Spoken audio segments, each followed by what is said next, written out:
Hello everyone, कैसे हैं आप लोग। इजी कुकिंग विद बॉबी में आप लोगों का बहुत बहुत स्वागत है। व्रत के दिनों में क्या बनाना है क्या नहीं बनाना है विदाउट लहसुन प्याज बहुत मुश्किल होती है मेनू सोचने में। तो चलिए मैं लेकर आ गई हूँ आपके सारे प्रॉब्लम का सॉल्यूशन, व्रत की थाली। आइए देखते हैं इसे कैसे बनाना है। तो यहाँ हमने जो सावा का खीर बनाया है, ये सावा का चावल इजीली आपको मार्केट में मिल जाएगी किसी भी ग्रोसरी शॉप में। अगर ना मिले तो आप ऑनलाइन भी मंगा सकते हैं। तो इसे अच्छी तरह से हमने वॉश कर दिया है और थोड़ी देर के लिए इसे भिगो दिया है। बस उतना ही देर जितना देर में हमारा दूध गर्म हो जाएगा। और 1.5 कप दूध हमने अच्छी तरह से बॉयल करके उसके अंदर इस चावल को हमने डाल दिया है। चावल हमने लिया था 1/4 कप और इसे लो फ्लेम पर अच्छी तरह से पकने के लिए छोड़ दिया है। और इस खीर को बनने में लगभग 10 से 15 मिनट लग ही जाता है। तो जब तक मेरा खीर बनकर तैयार हो रहा है तब तक चलिए आगे का प्रोसेस कर लेते हैं। तो यहाँ हमें बनाना है साबूदाने का पराठा। तो साबूदाने के पराठा के लिए हमने लिया है लगभग आधा कप से थोड़ा ज़्यादा, यानी कि 2/3 कप हमने साबूदाना ले लिया है और इसे अच्छी तरह से रोस्ट कर लिया है। पैन को पहले से गर्म कर लिया था और फ्लेम को कर दिया था लो टू मीडियम, और इस पर अच्छी तरह से चलाते हुए रोस्ट कर लेना है। विदाउट घी तेल हमने इसे रोस्ट किया है। और जब तक साबूदाना को चलाते हुए रोस्ट करेंगे तब तक हमें खीर को भी ध्यान देते रहना है, उसे भी चलाते रहना है, नहीं तो ये तले में चिपक सकता है तो फिर स्वाद खराब हो जाता है। साबूदाने को भूनते हुए लगभग 3 से 4 मिनट हो गया है। चलिए फ्लेम को करते हैं ऑफ और इसे ट्रांसफ़र करते हैं एक मिक्सी के ग्राइंडिंग जार में। थोड़ी देर ठंडा हो जाने के बाद इसका एकदम फाइन सा पाउडर बना लेना है। आप चाहें तो इस पाउडर को छान कर भी ले सकते हैं, लेकिन यहाँ हमने उतना छान कर नहीं लिया है, बस जस्ट इस पाउडर को एक मिक्सिंग बोल में ट्रांसफ़र कर लिया है। ये बहुत ही बढ़िया से ये पाउडर बन गया। थोड़ा सा हल्का सा सूजी जैसा, महीन वाली सूजी जैसा फील आता है आप ऐसे हाथ से छुएंगे तो। अब इसे ट्रांसफ़र कर दिया है एक मिक्सिंग बोल में। तो चलिए अब थोड़ा सा खीर को भी चेक कर लेते हैं। तो खीर हमारा ऑलमोस्ट पक चुका है, इसमें थोड़ा सा दूध और डालना पड़ेगा। तो 1 बड़ा कप हमने इसके अंदर दूध डाल दिया, यानी टोटल हमारा यहाँ पे दूध का इस्तेमाल हमने कर लिया 1/4 कप सावा के चावल में लगभग 600 ml। हाफ़ केजी से थोड़ा ज़्यादा दूध का इस्तेमाल कर लिया है। तो थोड़ी देर और इसे पकने देते हैं और नेक्स्ट प्रोसेस की तरफ चलते हैं। अब इसके अंदर जाएगा 1/4 कप पीनट का पाउडर, यानी मूंगफली का पाउडर, जो पहले से ही हमने रोस्ट करके और इसे पाउडर बनाकर रखा हुआ है। फिर इसके साथ जाएगा अदरक और हरी मिर्च का पेस्ट। 1 बड़ा चम्मच हमने यहाँ डाल दिया है। साथ में डाल दिया है नमक और आधी छोटी चम्मच जीरा, और पूरा से हमने डाल दिया है धनिया पत्ती। इसे हाथों की मदद से अच्छी तरह से मसलते हुए मिक्स करना है, क्योंकि अदरक और हरी मिर्च का जो पेस्ट है ना, जितना मसलेंगे तभी वो मिक्स होगा अच्छी तरह से।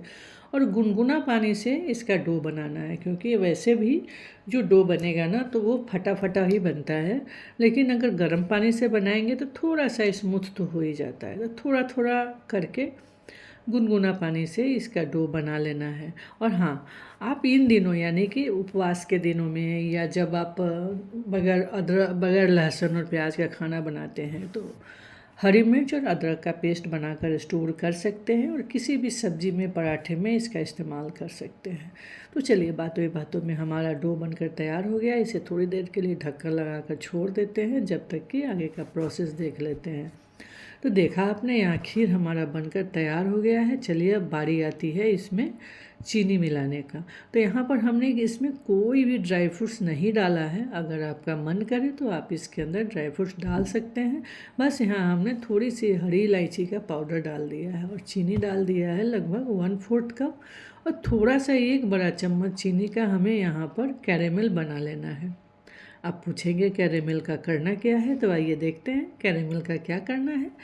तो यहाँ एक पैन को चढ़ा दिया है और उसमें डाल दिया है 1 बड़ा चम्मच चीनी, और फ्लेम को रखा है लो टू मीडियम, और इसे हिलाना नहीं है, बस देख रहे हैं आपको मेल्ट होना शुरू हो गया है। तो जैसे ही चीनी हमारा मेल्ट हो जाए यानी ब्राउन हो जाए, फ्लेम को ऑफ कर कर उसके अंदर धीरे धीरे करके लगभग 1 से 2 चम्मच पानी डाल देना है। ध्यान रखना है, नहीं तो ये आपके ऊपर पड़ भी सकता है। तो यहाँ हमारा कैरेमल अच्छी तरह से बनकर हो गया तैयार। अब चलिए इसका देखते हैं इसे करना क्या है। तो इस कैरेमल को हमने डाल देना है जो हमने खीर बनाई है उसके अंदर। थोड़ा सा कैरेमल को बचा लेना है। ये कैरेमल इसके अंदर डालने से फ़ायदा ये है ना कि इसका कलर चेंज हो जाता है और खाने में बहुत ही स्मोकी फ्लेवर आता है। आप एक बार बनाकर ज़रूर देखिएगा। अब चलिए इसे ट्रांसफ़र करते हैं एक बोल के अंदर, और जो बचा हुआ हमारे पास कैरेमल है उसे इसके ऊपर से डाल देते हैं। है ना लाजवाब? खाने का स्वाद को बढ़ा देगा ये कैरेमल खीर का स्वाद तो लाजवाब हो जाता है। अब चलिए आगे का प्रोसेस में चलते हैं। तो यहाँ एक पैन को हमने चढ़ा दिया है। अब सब्ज़ी बना लेते हैं आलू की, और हमने डाल दिया है घी। अगर आप चाहें तो तेल भी डाल सकते हैं। इसके अंदर हमने डाल देना है 1 छोटी चम्मच जीरा, और अगर आप चाहें तो बगैर लहसुन और प्याज के खाने में हींग का इस्तेमाल कर सकते हैं। चॉइस आपकी है, आप चाहें तो डालें, नहीं तो स्किप कर सकते हैं। यहाँ पे जीरा हल्का सा भुन गया है। फिर उसमें हरी मिर्च डालकर 1 टमाटर हमने महीन काट लिया था, और नमक डाल दिया है, व्रत वाला नमक जो सेंधा नमक होता है ना, वो नमक डाल दिया। हल्दी पाउडर डाल दिया। थोड़ा सा हमने आधी छोटी चम्मच भुना जीरा पाउडर, और 1 छोटी चम्मच हमने डाला है यहाँ धनिया पाउडर, और इसको अच्छी तरह से फ्लेम को लो टू मीडियम करके इसको भून लेना है। जब टमाटर सॉफ्ट हो जाए तब इसमें और चीज़ डालना है। अदरक और हरी मिर्च का जो हमने पेस्ट बनाया हुआ है वो भी इसके अंदर 1 बड़ा चम्मच हमने डाल दिया है, और इसको थोड़ी देर भून लिया है ताकि इसका कच्चापन ख़त्म हो जाए। अब चलिए 4 से 5 आलू हमने बॉयल करके उसे बड़े बड़े टुकड़ों में काट लिया था। अब इसे इसके अंदर डाल देते हैं, और अच्छी तरह से मिक्स करते हुए लगभग 1 से 1.5 मिनट इसे भून लेना है, ताकि मसाला अच्छी तरह से आलूओं में लिपट जाए। और एक चीज़ का आपको ध्यान रखना है कि सेंधा नमक जो होता है ना, उसकी थोड़ी क्वांटिटी थोड़ी सी ज़्यादा देनी पड़ती है, क्योंकि उसका नमकीन वाला जो नेचर होता है ना, वो बहुत कम होता है। इसमें हमने जो डाला है ना कश्मीरी रेड चिली पाउडर, इससे कलर बहुत अच्छा आएगा। और लाल मिर्च पाउडर का इस्तेमाल हमने नहीं किया है। हमने सिर्फ अदरक और हरी मिर्च वाला ही इस्तेमाल किया है, लाल मिर्च नहीं डाला है। तो अच्छी तरह से जब भून गया है तो 2 बड़ा चम्मच दही को हमने बीट किया है, और लगभग 1 कप पानी डालकर मिक्स किया है, और सब्ज़ी के अंदर डाल दिया है। और अच्छी तरह से जब सब्ज़ी बॉयल हो जाए तो ढक्कन लगाकर इसे थोड़ी देर के लिए छोड़ देना है, ताकि अच्छी तरह से मेरा ग्रेवी और सब्ज़ी दोनों पक जाए।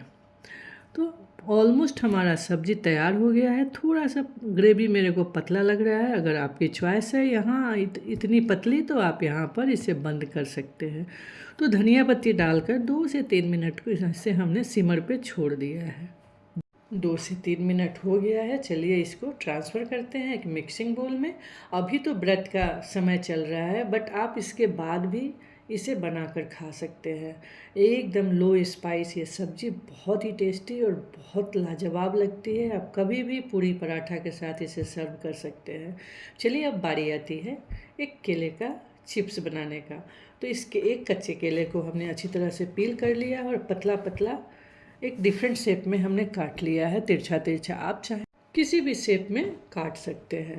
तो इसको अच्छी तरह से कर लेते हैं वॉश, और इसके अंदर थोड़े से मसाले मिला लेते हैं। बहुत नॉर्मल सा मसाला है, बस नमक और हल्दी, और साथ में डाल देना है वही अदरक और हरी मिर्च का पेस्ट। और इसके साथ आप चाहें तो राजगीर का आटा मिला दे, या जो गेहूं का आटा है उसे भी 1 बड़ा चम्मच आप इसमें मिला सकते हैं। बहुत क्रिस्प बनता है।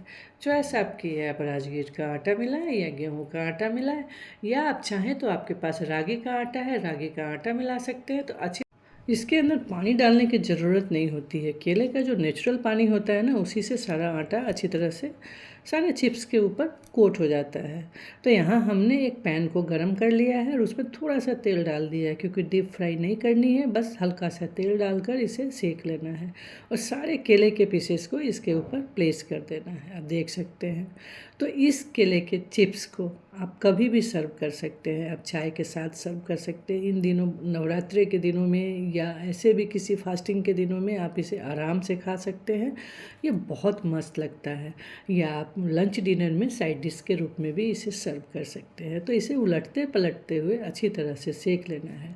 हाई फ्लेम नहीं रखना है, हमेशा फ्लेम को लो टू मीडियम ही रखना है। केला मेरा मतलब यानी कि चिप्स हमारा अच्छी तरह से क्रिस्प हो जाए। तो जब तक ये क्रिस्प हो रहा है, पक रहा है, चलिए आटा चेक कर लेते हैं। तो आप देख सकते हैं आटा हमारा कितना ड्राई हो गया, यानी कि आटा हमारा अच्छी तरह से सारे पानी को ऑब्जर्व कर लिया था एकदम।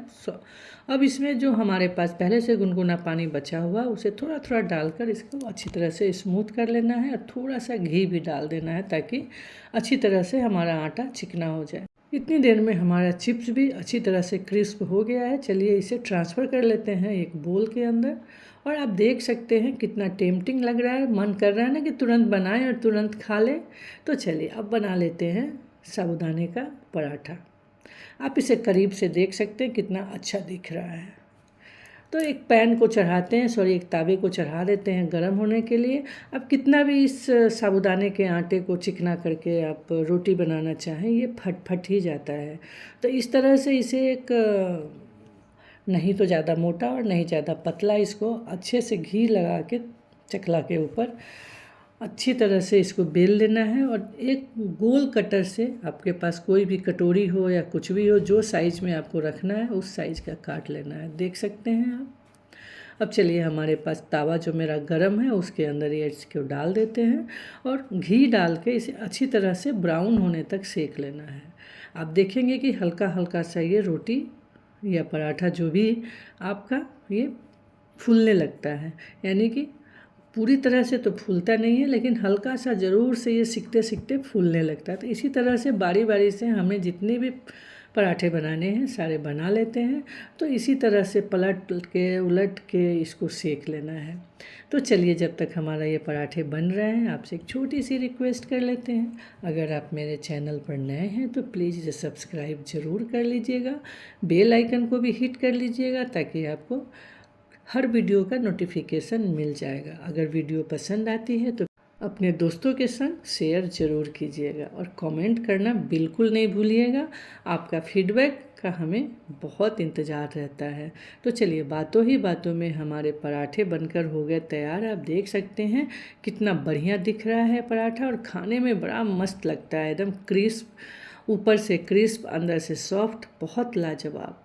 व्रत के दिनों में बनाइए या आप ऐसे नाश्ता में बनाइए, एनी टाइम आपको ये पसंद आएगा। तो चलिए अब बारी आती है इसे सर्व करने की। तो सारे पराठे हमने निकाल लिए हैं कि हमें बहुत ज़्यादा नहीं बनाना था, बस एक आदमी के लिए ही सर्व करना है फ़िलहाल। तो इस तरह से हमारा यहाँ पे आप चाहें तो दही भी सर्व कर सकते हैं, थोड़ा सा चीनी, थोड़ा सा धनिया पाउडर, भुना जीरा पाउडर, थोड़ी सी लाल मिर्च आप मिला सकते हैं। वैसे चाहे तो लाल मिर्च नहीं भी मिला सकते हैं, व्रत के दिनों में थोड़ा उससे हट के ही रहना चाहिए। तो देखा आपने हमारा ये व्रत का थाली कितना लाजवाब दिख रहा है, तो देरी किस बात की है। आप भी बनाइए और इन्जॉय कीजिए अपने फैमिली एंड फ्रेंड के साथ। अपनी मुलाकात फिर होगी अगली रेसिपी के साथ। तब तक के लिए बाय बाय, हैप्पी कुकिंग। और नवरात्रि के इस 5वें दिन आपको बहुत बहुत शुभकामना। Bye bye.